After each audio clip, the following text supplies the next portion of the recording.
both sides. I have no idea what's true on this. I can see where Ukraine have some incentive to try and do this, to try and maybe draw Russia into some kind of overreaction that could then spawn a bring into the United States. I can see Russia saying it just to say, hey, these guys are crazy and now we're going to do something more.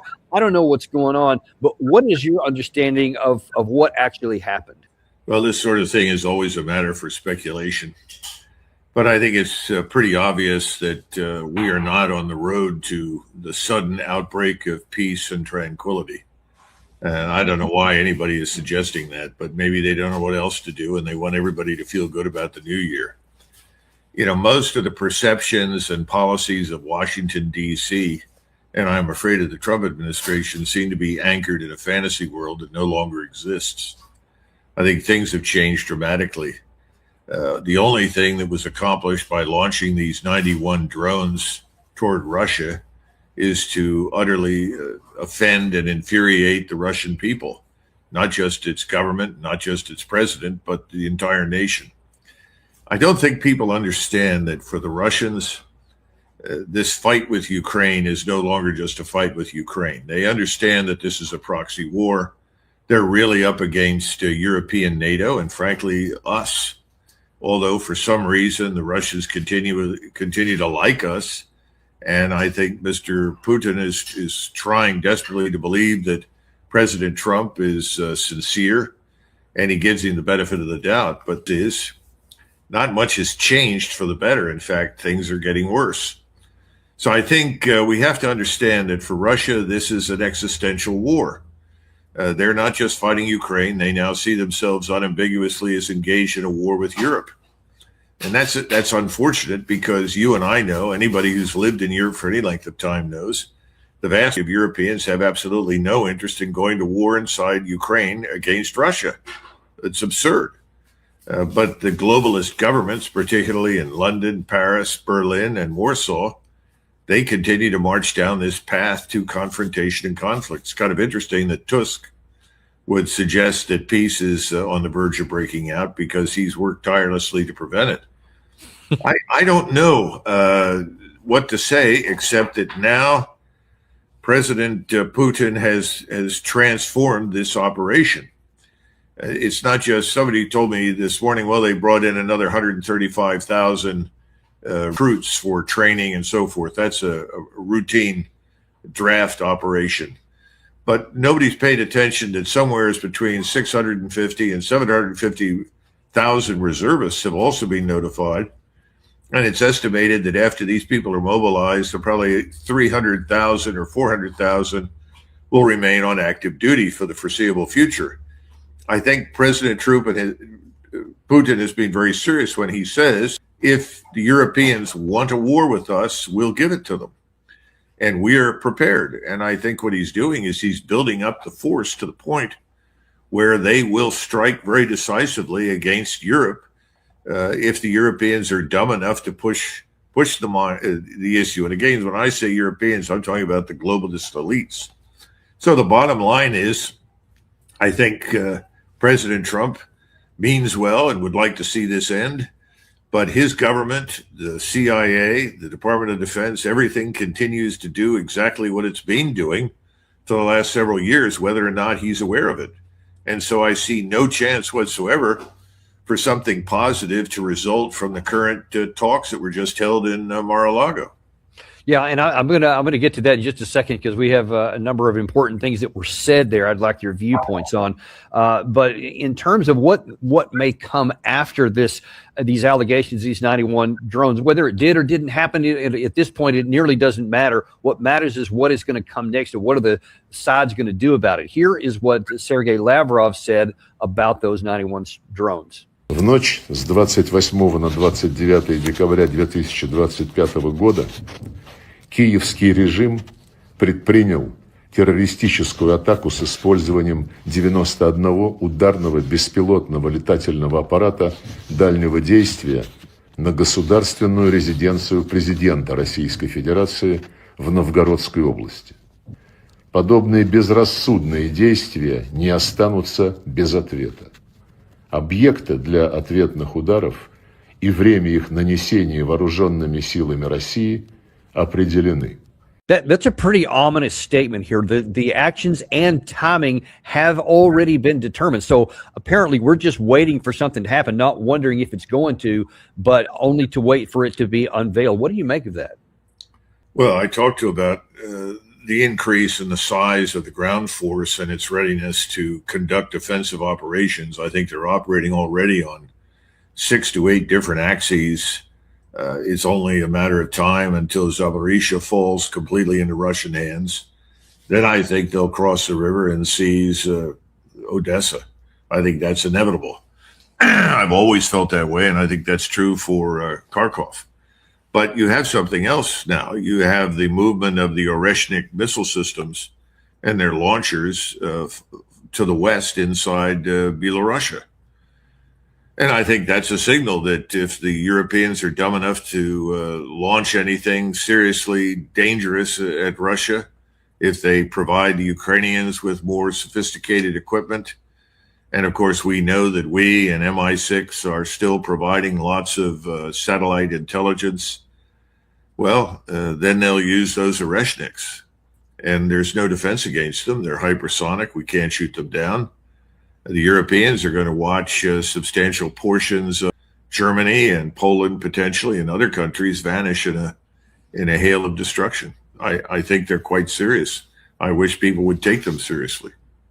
And what do you think? I mean, that's potential. That's what happens if the West is stupid enough and we actually initiate something. But what do you think that Lavrov meant right there? Because I thought it was also telling that he said not an act of war, but he said this was a terrorist act by the Ukraine side against the residents here. And then he said something specific is coming. Do you have any suggestion or any idea at all what that might be? Well, first of all, he's using this word terrorism because at this stage, there is no Ukrainian ground defensive capability at all. The only thing that they can do is for brief periods of time, hang on by the fingernails against the Russians. And I think that time is passing. There's no longer any discussion about Donbass, withdraw what remains of your force from Donbass. No, they don't care about that. They're going to annihilate those forces. I guess what's coming next will be the kind of offensive operation that I mentioned earlier. And then the other thing is that if I were Zelensky, I would no longer assume that I'm going to be given immunity, because Putin made it very clear at the beginning that he wasn't interested in killing Zelensky or any of his friends, because the Russians always wanted somebody to negotiate with so that they could come to a conclusion with. Well, I don't think that's a constraint any longer. I think if I were Zelensky and his comrades, I would be very concerned about my immediate future. I think the gloves are going to come off as far as the government in Kiev is concerned. Well, you mentioned Zelensky, and you said if I was him, I would be concerned about that. Apparently, he is not that way. He's not thinking in those terms. In the contrary, there was an interview with Brett Baer after he had this meeting with Trump at Mar-a-Lago, where he talked about a number of things. I'm going to do a whole show on really disassembling a lot of the things that he said in that interview, but I want to focus in on a couple that he said, which are really, really critical here. One is that he claims, hey, you know what? After this meeting, we are 90% of the way there to a peace deal. 20 points plan, and when I said 90%, it's true, because there are questions only with 2 points. That's why I said 90%. It's really 90%. It's very productive. Even with one question today, we've been very close, and I think we have problem with one question. It's about territories.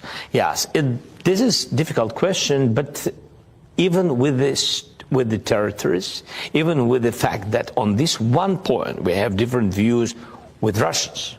This is important not with the Americans, with Russians. And the United States understand the positions of sides, and they try to find a compromise. We spoke about different steps, and Ukraine demonstrated during these months these steps. So I'm going to get to the specific issue of the territories in a second, but what it's really stood out to me in that one is he says basically there's 2 points, but really there's just 1 point. It's the territory.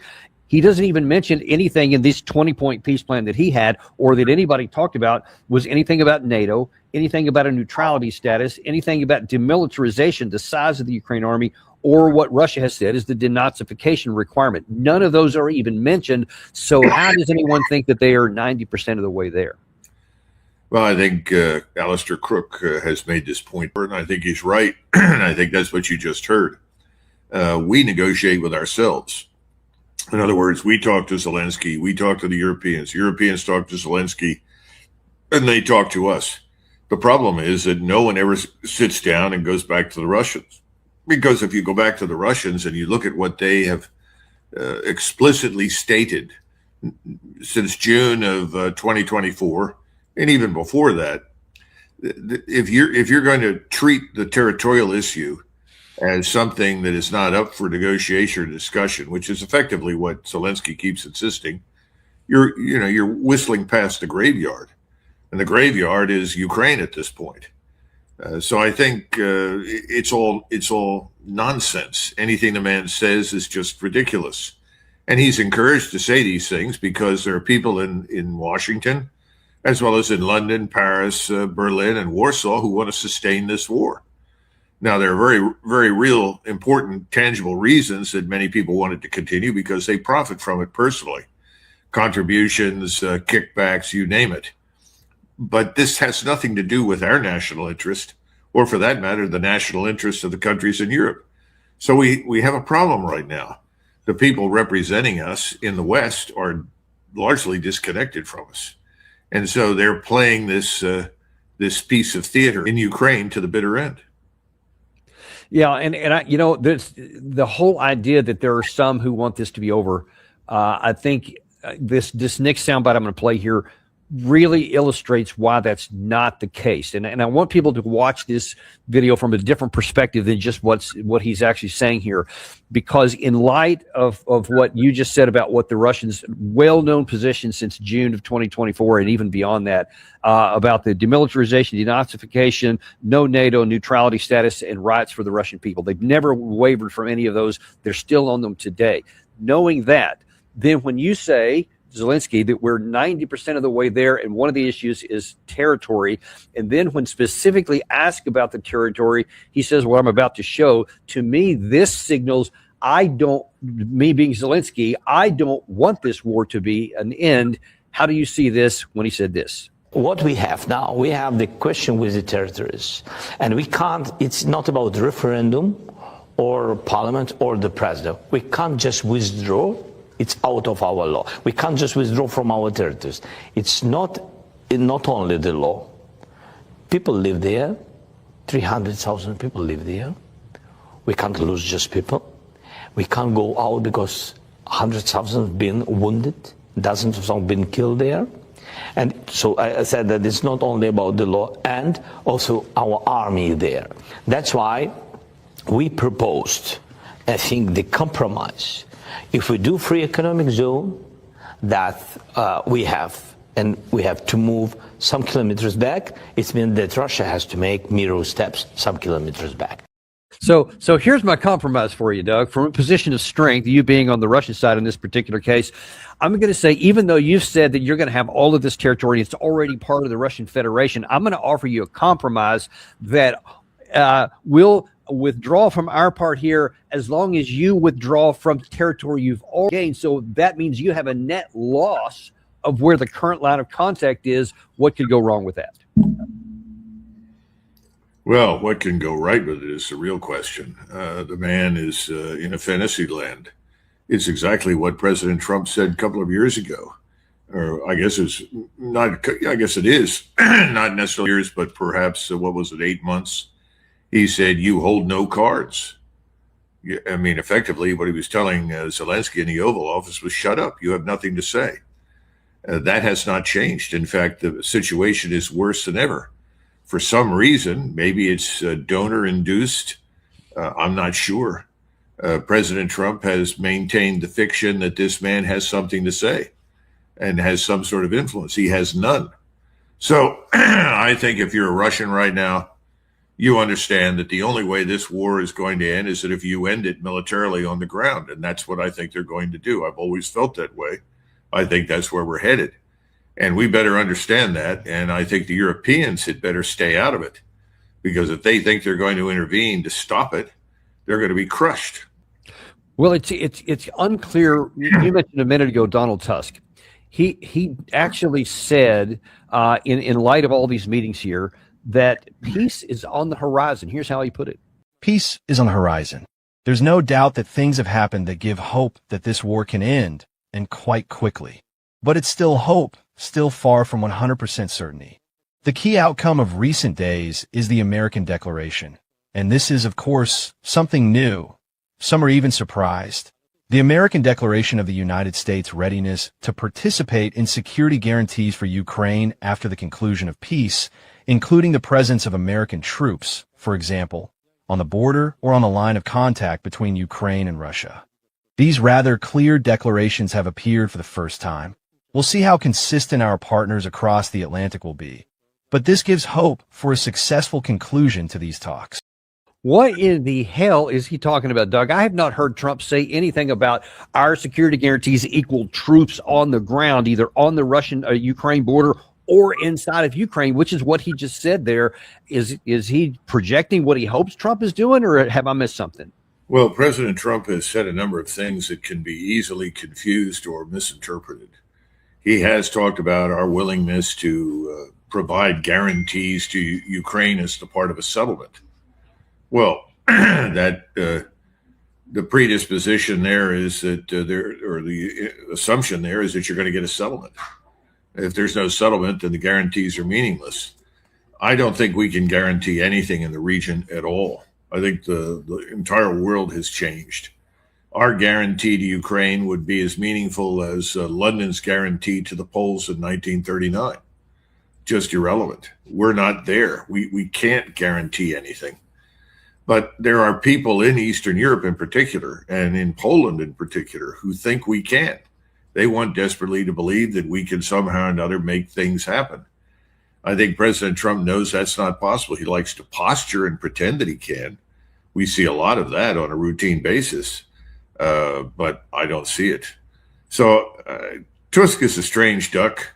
I think he's living in a fantasy world. His perceptions are rooted in the past, not in the present. And there is no future for these so-called guarantees. The only Doug, I want to ask you something on this guarantee, because this is something that perplexes me.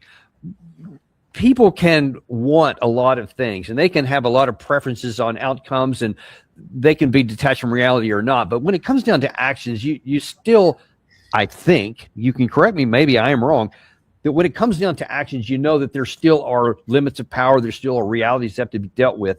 And when they keep talking all this stuff, all these European leaders, Tusk, Starmer, Merz, ad infinitum, that they want security guarantees for a negotiation at the end. That implies that they think that somebody, and they keep talking about teeth, they keep talking about something that's different than the 1994 Budapest Memorandum, et cetera.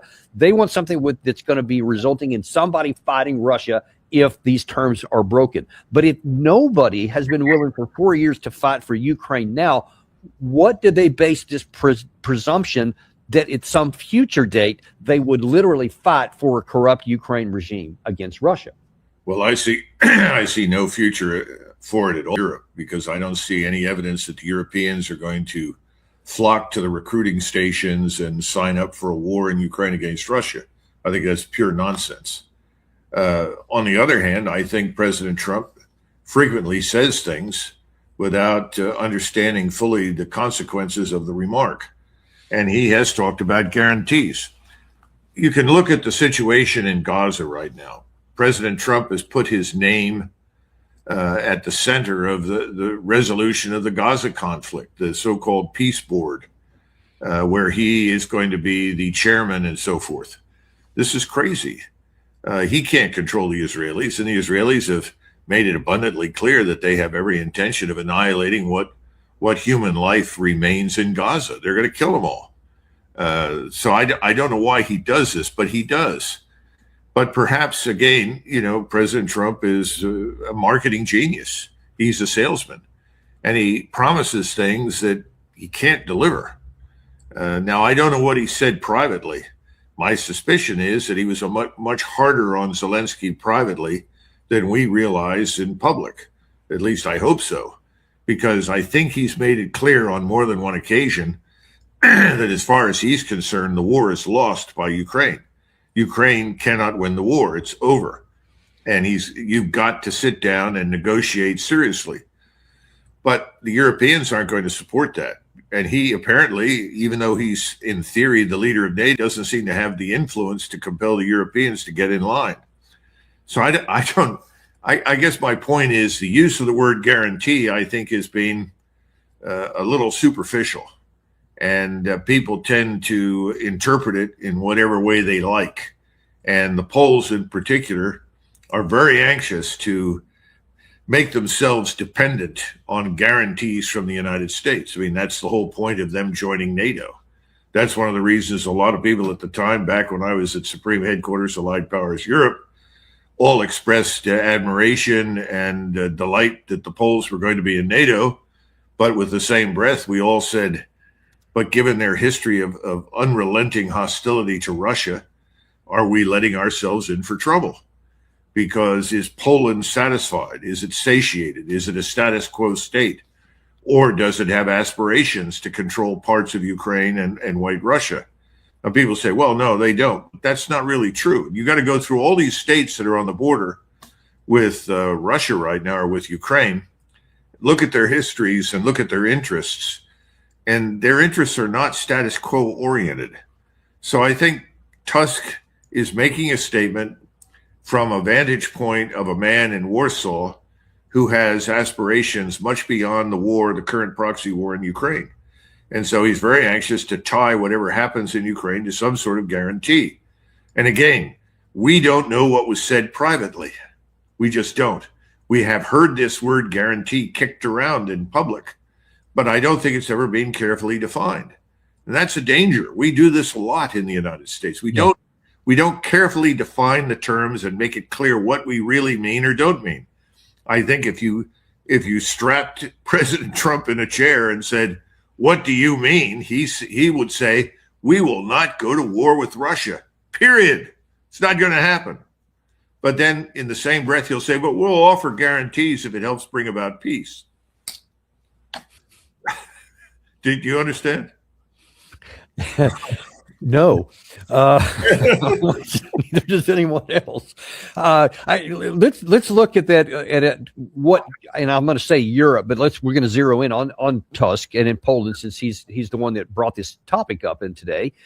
And that when they talk about security guarantees and they talk about robust and teeth and all that for Russia, do you think that they're looking to say, hey, look, and in this case Poland, I will use military force against Russia as long as you do Germany, as long as you do France, as long as you do UK, etc. We're all together, and as long as we got the U.S. Air Force over our shoulders and the tanks on the ground, then we'll all do that. But the question is, what if any one of those aren't there? Do you see any prospect that Poland would say in a future agreement that, yes, Russia has violated the agreement, so we'll actually march troops against Russian forces? What do you think? Not right now. I see it. I think it's impossible. And I think Tusk knows that. I think the new Navratsky, is he the new president? Yeah. He's made it very clear there will be no Polish troops on the ground in Ukraine. I think he's much more realistic. But I think he's moving carefully because he's still dealing with what I would call the extreme Polish nationalists who view the United States and NATO as leverage they can employ to aggrandize Poland. And I think that's something, we need to understand. The Poles, nobody knows history in the United States. Nobody cares about history. Remember what Henry Ford said? All history is bunk, okay? Most Americans don't remember what happened in Vietnam. They don't remember what happened in Desert Storm. That's ancient history. And I think we don't understand that in Poland, what we would consider to be ancient history is very much alive. And if you go back to the late 1600s and the middle of the 1700s, there are vast tracts of territory that are now part of Belarus and part of Ukraine and Lithuania, that were all part of this so-called Polish-Lithuanian Commonwealth. And it was a very powerful state at its height, and it lasted for several centuries. The people living in Poland know it, the people living in Lithuania know it, and so do the Russians and the Ukrainians. You know, the funny thing is that the Ukrainians have made comments along the lines of, the Poles currently control 2 or 3 cities that are really historically Ukrainian, and we want them back. Think about that. You have Ukrainians telling the Poles, you're controlling cities that historically are Polish, and we want them back. This is Eastern Europe. This is a place we don't want to be. These are people with whom we don't want to work. I have to be blunt. We have no interest in these things. We don't want to be drawn into any conflict with Russia over any of it. It's not important to us. It never was, and it never should be. I think that privately, President Trump understands that. But he's in the habit of talking a little too loosely on occasion about what we what we can or cannot do. And in most cases, remember, President Trump, Mr. Make America Great Again, isn't about to admit that there are limits to our power and resources. He doesn't do that. Every time you hear him, he says, well, we just had a terrific meeting. Everyone was amazing. And we are really close to a solution. And then he walks away. And of course, it's hot air. It's not real because the Russians aren't part of it. Right. And you know what? I think, Doug, that you mentioned that Poland is trying to leverage NATO and the United States to the aggrandizement of Poland itself. But I think that's something that we see all over Europe right now, and that's with Macron and with Merz and certainly with Keir Starmer. I think that they have learned from watching cabinet meetings, quite frankly, on TV in the United States, how you get Trump to try it on your side. And I think that they're all trying to leverage him. And I think all of that circles back to something you said at the top of the show here, is that we're not leading NATO. We're not telling people what they're going to do, which American presidents in the past have done and gotten people into line when it was necessary. Right now, I don't see any evidence that Trump is getting anybody into any kind of lines because, and this is something you've said on previous shows, I don't think he has a strategic vision for understanding what needs to happen, much less how to make it happen. Well, that may be true, but the thing that also worries me today, much as it did when he was in the first term, is that I don't think he really controls things.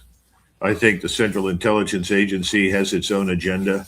They're effectively a rogue organization for all intents and purposes. The CIA does what it pretty much wants. It has its own agenda.